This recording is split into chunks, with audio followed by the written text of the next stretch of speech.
Welcome to Maheshan IAS. Your rank is our responsibility. नहीं दोस्तों, अंग्रेजी का एक लाइन है जिसको कहते हैं हिस्ट्री रिपीट्स इटसेल्फ, यानी कि इतिहास खुद को दोहराता है। प्रेजेंट टाइम में भारत की जो रणनीति है, कूटनीति है, जो डिप्लोमेसी है, वो विश्व में सारे देशों से बेहतर है।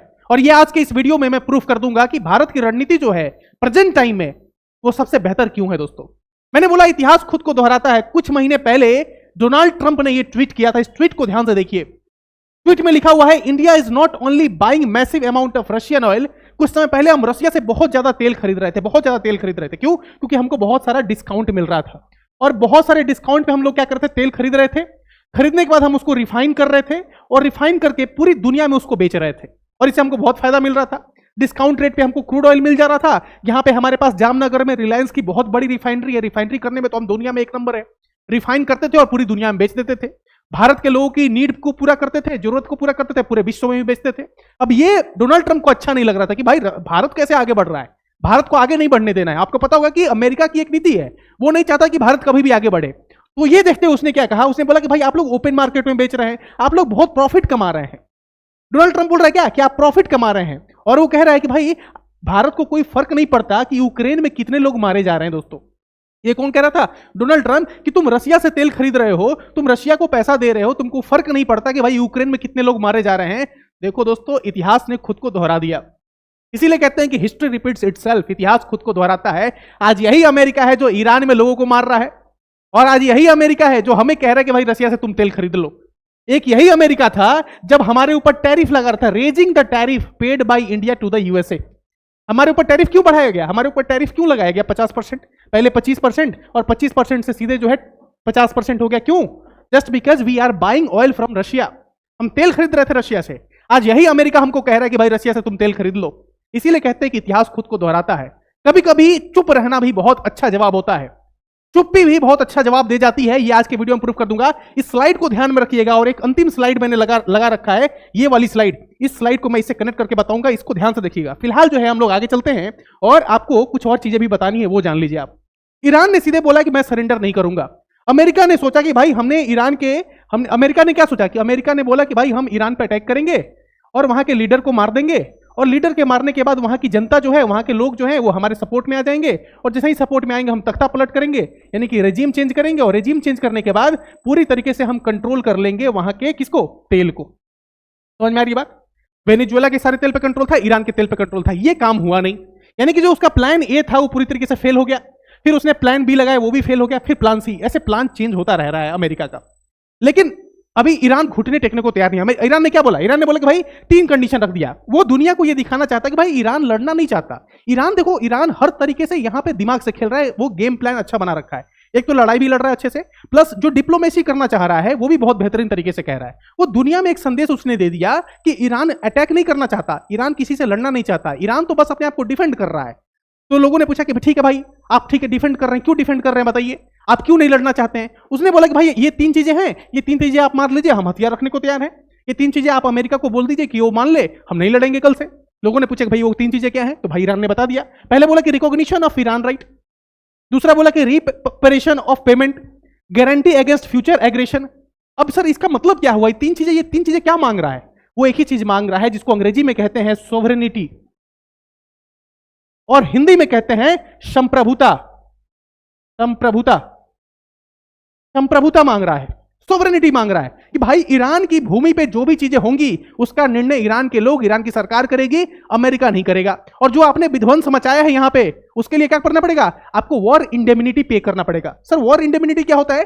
किसी भी देश द्वारा दूसरे देश में जाकर अगर नुकसान की जाती है वहां के लोगों का, वहां के प्रॉपर्टी का, तो भाई उसका आपको कंपनसेशन देना पड़ेगा। ये मांग रहा है, 3 चीजें मांग रहा है। अगर ये 3 चीजों पे अमेरिका रेडी हो गया तो भाई ठीक है, वॉर कल खत्म हो जाएगा। लेकिन हमको मालूम है कि अमेरिका नहीं रुकने वाला है, और ये भी लोग नहीं रुकने वाले हैं, तो वॉर तो चलेगा। लेकिन इस वॉर में नुकसान किसका हो रहा है? देखिए ना, ईरान इजराइल वॉर में यूएस को चपत 48 घंटे में 5200 करोड़, कितना? 5200 करोड़ धुआं हो गए हैं। कितना? 5200 करोड़। अब ये अच्छा है दोस्तों, अमेरिका की इकोनॉमी नीचे जाएगी। ये डोनाल्ड ट्रंप सिर्फ अपना इमेज बनाने के लिए। क्यों? क्योंकि पहला तो एप्स्टीन फाइल में इसका नाम आ गया, ध्यान से समझते रहिए।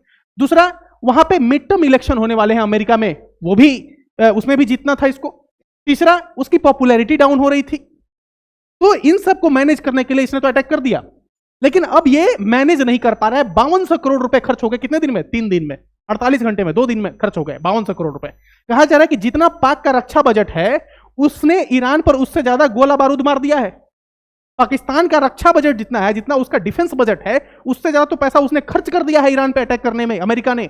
तो अमेरिका की इकोनॉमी आने वाले समय में ऐसे होने वाली है, ऐसे होने वाली है। जितना लंबा ये युद्ध चला उतना ही ये अमेरिका की इकोनॉमी डाउन जाएगी। ये क्लियर बात है, क्योंकि वॉर जब आप लड़ रहे हैं, मैंने आपको पहले भी बताया है, वॉर जब आप लड़ रहे हैं तो 2 चीजों का नुकसान होगा। पहला क्या? फाइनेंस, और दूसरा क्या है? पीपल।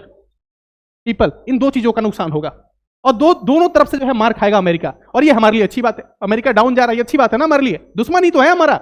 अभी देखो लास्ट में आपको एक चीज मैंने बोला है ना, बताऊंगा, वहां पे आपको सारा खेल समझ में आ जाएगा कि भारत इस समय कौन खेल खेल रहा है। ये सब कोई नहीं समझ पा रहा है दोस्तों। इसको समझने के लिए चाहिए आपको वो लेवल का इंटेलिजेंस जो भारत की सरकार इस समय दिखा रही है। वो आपको लास्ट में समझाऊंगा, ध्यान से रखिए। वो मास्टर स्ट्रोक है, वो चेरी ऑन द टॉप है, वो लास्ट में समझ में आएगा।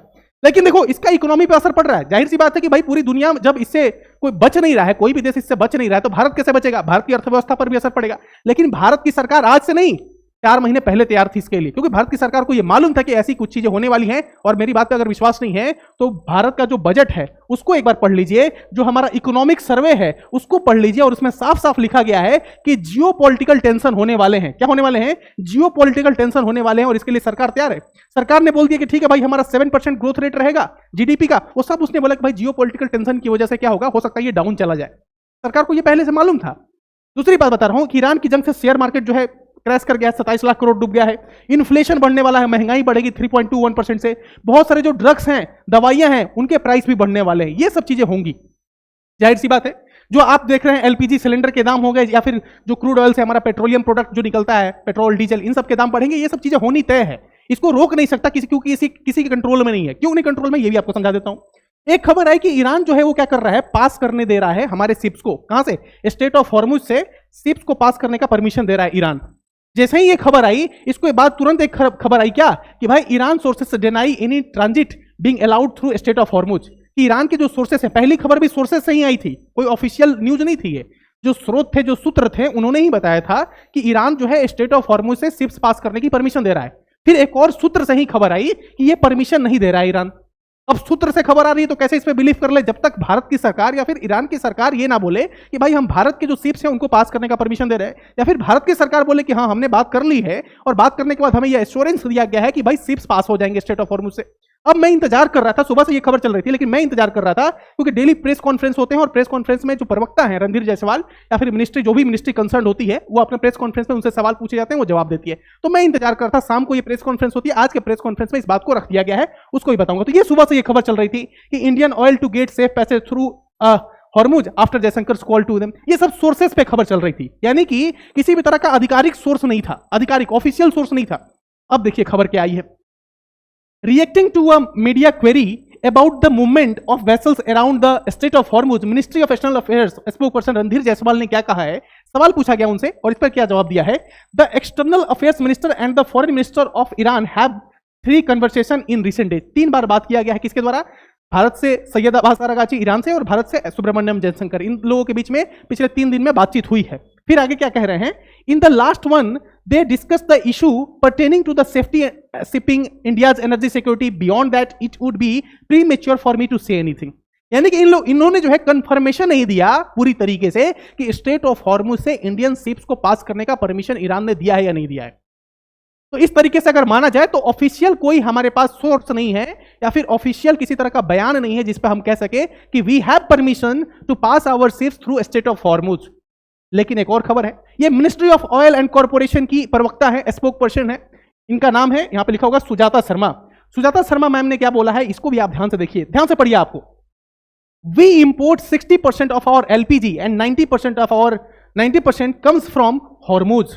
हॉर्मुज से कितना? 40%, 60% हमारा एलपीजी और 90% हमारा जो एलपीजी है, क्रूड मटेरियल, क्रूड ऑयल है ना, वो आता है स्टेट ऑफ हॉर्मुज से। ये कौन कह रहा है? ये कह रही है सुजाता शर्मा। ध्यान से देख लीजिए, अब आगे देखते रहिए आप। चाइना जो है वो सबसे ज्यादा लेता है, 5.4 million barrel per day. 2 number पे है इंडिया। यानी कि स्टेट ऑफ हॉर्मुज से ऑयल का जो सप्लाई होता है उसका डेटा मैं यहां पे देख रहा हूं, ध्यान से देखिए डेटा को। ये सारे जो 2.1 मिलियन बैरल पर डे का जो है ये सप्लाई ठप हो गया है। लेकिन चाइना अपना ले जा रहा है, चाइना को कोई रोक टोक नहीं, क्योंकि चाइना और ईरान आपस में उनकी दोस्ती है और वो दो आपस में एक दूसरे को फेवर भी कर रहे हैं। चाइना उनकी मदद कर रहा है, वो चाइना की मदद कर रहा है। चाइना अपना इंटेलिजेंस दे रहा है, अपना हथियार दे रहा है, सब कुछ दे रहा है ईरान को, और ईरान उनको अलाउ कर रहा है कि भाई ठीक है, आप स्टेट ऑफ हॉर्मुज से अपना 5.4 मिलियन बैरल पर डे जो है वो लेके जाइए। आपको एक और डेटा बताऊं, स्टेट ऑफ हॉर्मुज से पहले अगर 5 लीटर तेल पास होता था तो अभी जो है 10 लीटर पास हो रहा है, यानी कि पहले से ज्यादा तेल पास हो रहा है। कोई मतलब उसमें गिरावट नहीं आई है, बल्कि ज्यादा तेल पास हो रहे हैं। एक और चीज बताता हूं, ये तो क्रूड ऑयल का हो गया। एलपीजी में देख लीजिए, सबसे ज्यादा अगर भारत कहीं से गैस लेता है, नेचुरल गैस, तो वो लेता है कतर से। कहां से? कतर से। कितना? 47.3%। 47.3%। तो जो यहां पे सुजाता शर्मा ने बोला है कि भाई हम 90% और 60% का जो डेटा उन्होंने दिया है, ये बिल्कुल सही डेटा है।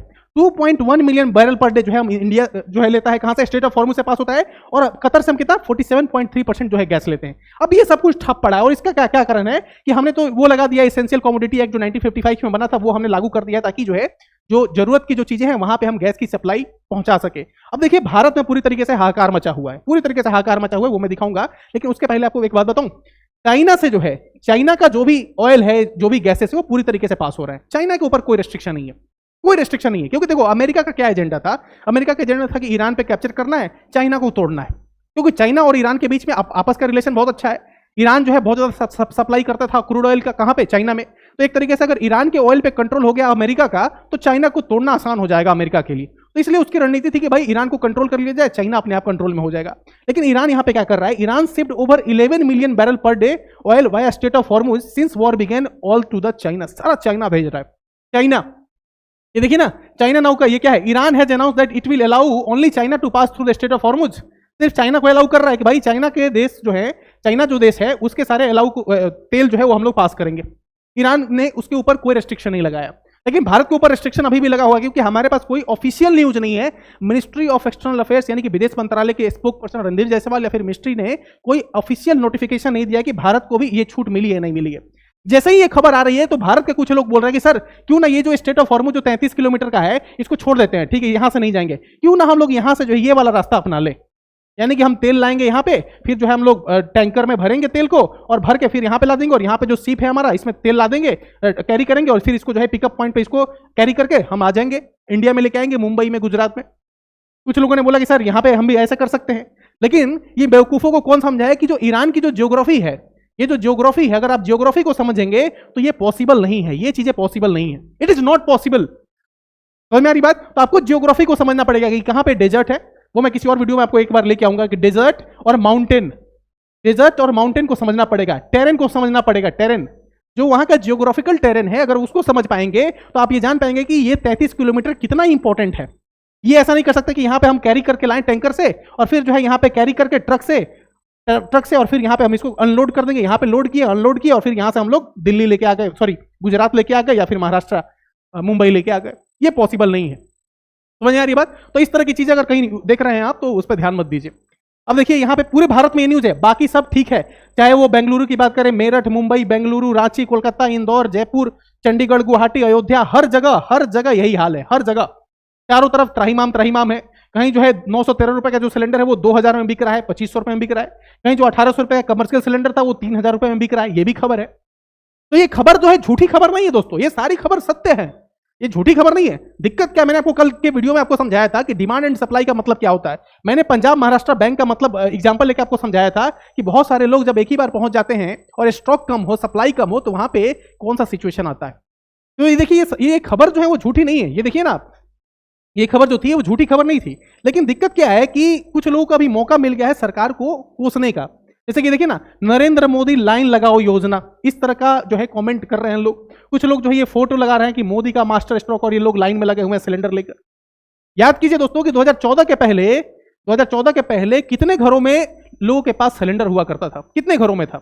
आपको डेटा बताऊंगा तो आप हैरान हो जाएंगे। ये कांग्रेस की जो गवर्नमेंट थी जब 2014 के पहले, उनके टाइम पीरियड में कितने घरों में लोगों के पास सिलेंडर था, कितने लोग एलपीजी का यूज करते थे। अब डेटा देखिए, सरकार जब बनी नरेंद्र मोदी की, बीजेपी की, उसने एक स्कीम लाया जिसका नाम था उज्ज्वला योजना।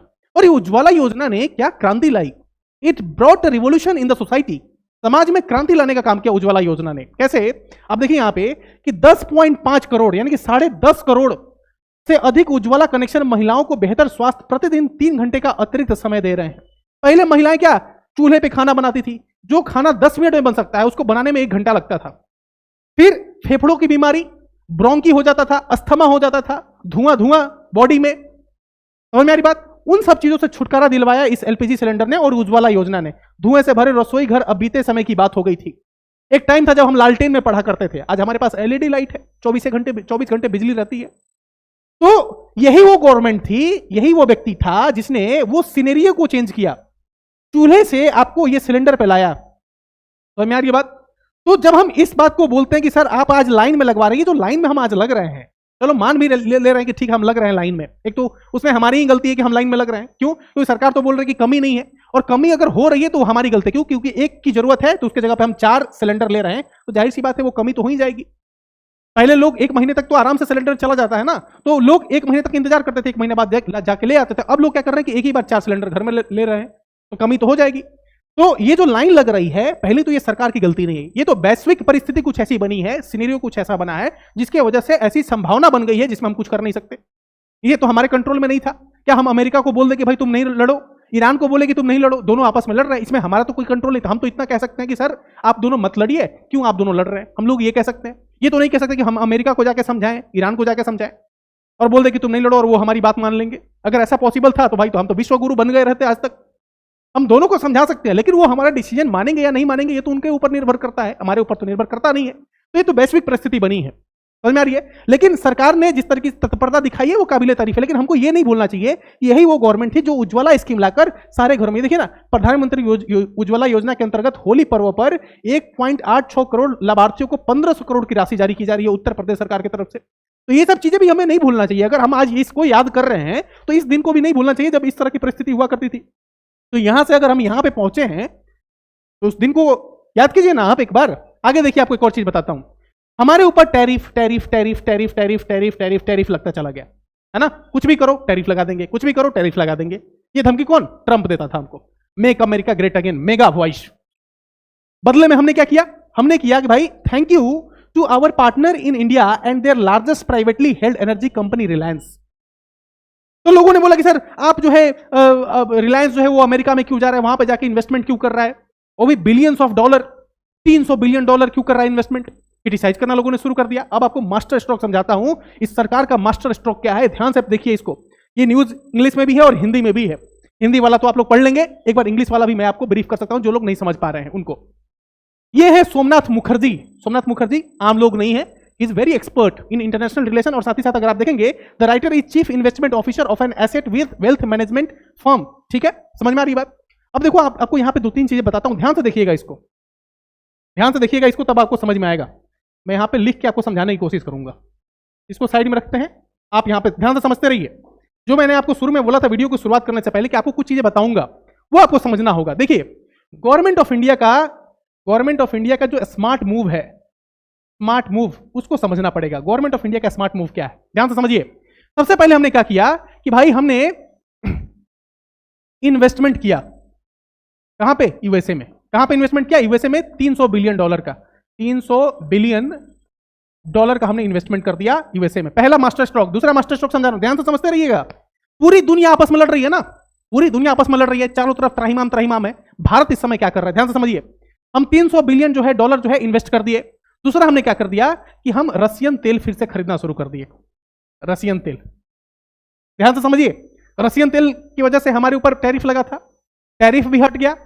तीसरा क्या है, हमारे ऊपर से जो टैरिफ लगा था 50% का, वो 50% का टैरिफ भी हट गया हमारे ऊपर से। रशियन तेल हमने खरीदना शुरू कर दिया।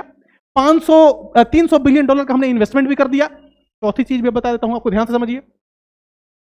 चाइना को हमने बोला कि भाई तुम आके फॉरेन डायरेक्ट इन्वेस्टमेंट करो। चाइना के ऊपर रेस्ट्रिक्शन लगा रखा था 2020 से, कोरोना के टाइम से 2020 से रेस्ट्रिक्शन लगा था कि चाइना इन्वेस्टमेंट नहीं कर सकता। उसको खोल दिया कि भाई चाइना के इन्वेस्टमेंट करे। ये सब कब हो रहा है? ये पिछले 15-20 दिन की स्थिति बता रहा हूं, पिछले 10-15 दिन की स्थिति बता रहा हूं, जब से ये वॉर शुरू हुआ। 28 फरवरी को वॉर शुरू हुआ था, आज लगभग 13 तारीख होने वाला है। तो पिछले 15 दिन में क्या क्या बदलाव हुए हैं इसको आप समझिए, फिर आपको दिखाता हूं।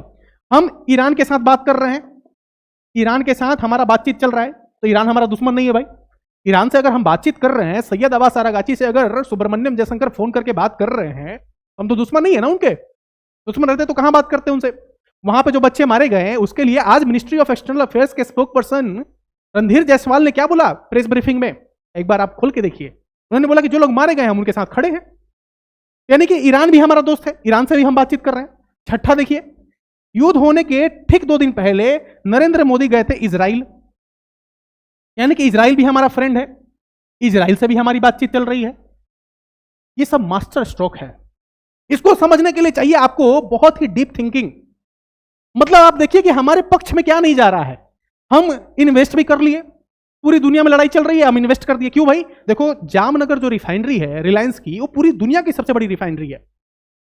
पूरी दुनिया में हम अपना तेल भेजते हैं। आपने देखा ना कि बांग्लादेश में अभी हमने तेल भेजा। क्यों भेजा? क्योंकि हमारे पास रिफाइनरी, हम तेल खरीदते हैं, कच्चा तेल लाते हैं, क्रूड ऑयल लाते हैं, रिफाइन करते हैं, उसको बेच देते हैं बाजार में, पूरी दुनिया में बेचते हैं हम। अब देखो वेनेजुएला का तेल कहां पे है? आ गया अमेरिका के पास। अमेरिका के पास पूरी दुनिया में बढ़िया, रिलायंस से बढ़िया ऑप्शन कहीं नहीं था, और रिलायंस के पास उसको जाना ही था, मजबूरी थी। तो रिलायंस के पास उसने गया, क्योंकि रिलायंस के पास वो अनुभव है, और साथ ही साथ उसको पूरी दुनिया में सबसे बड़ा रिफाइनरी चलाने का भी अनुभव है। समझ में आ रही बात? तो रिलायंस से बढ़िया ऑप्शन नहीं था, तो रिलायंस को बोला कि भाई आइए $300 बिलियन का इन्वेस्टमेंट कीजिए। अब इससे देखो भारत को भी फायदा होगा, अमेरिका को भी फायदा होगा। समझ में? लेकिन हमने इन्वेस्टमेंट किया ना वहां जाके। अरे एक समय था जब भारत में इन्वेस्टमेंट आता था, अब भारत जो है इन्वेस्टमेंट कर रहा है दूसरे देश में। तो एक तो ये हमारे पक्ष में चला गया। रशियन तेल हम खरीद रहे हैं, रशिया हमारा दोस्त है ही। फिर देखिए टैरिफ हमारे पास 50% था, वो भी कम हो गया। फिर हमने बोला चाइना से FDI ले लो भाई, आके इन्वेस्टमेंट करो भारत में। अब चाइना इन्वेस्टमेंट करेगा तो अपनी टेक्नोलॉजी भी लाएगा, उससे भी फायदा होगा हमको। फिर देखिए ईरान से बातचीत चल ही रहा है हमारा, ईरान भी हमारा दुश्मन नहीं, उसको भी फोन कर रहे हैं। इजराइल भी हमारा दोस्त है। अब बताइए कि भारत इससे बढ़िया डिप्लोमेसी क्या दिखा सकता है? अगर कोई है विद्वान, अगर कोई विद्वान है तो भाई बताइए इससे बढ़िया डिप्लोमेसी क्या होती है? यानी कि हर कुछ इमोशन नहीं होता, कभी कभी रैशनल डिसीजन भी लिए जाते हैं, कभी कभी चुप रहा भी जाता है। Silent is the best reply, कभी कभी कहते हैं ना silent is the best reply. कभी कभी चुप्पी भी बहुत बढ़िया जवाब दे जाती है। समझ में आ रही है? यानी कि भारत जो है वो चारों तरफ से गेम खेल रहा है, ऑल साइड्स। हाँ, इसमें आप नैतिकता देख सकते हैं कि मोरालिटी क्या कहती है।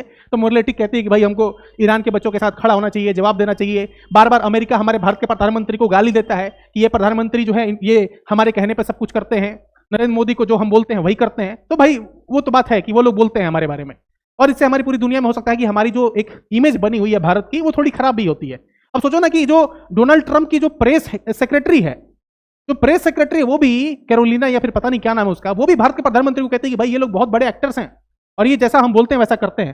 तो अमेरिका तो ठीक है, जो बोल रहा है बोलने दो, सत्यता है नहीं सत्यता वो अलग बात है, लेकिन फायदे में अगर देखा जाए तो इस समय भारत फायदे में है दोस्तों। भारत इस समय सबसे बेहतर फायदे में है।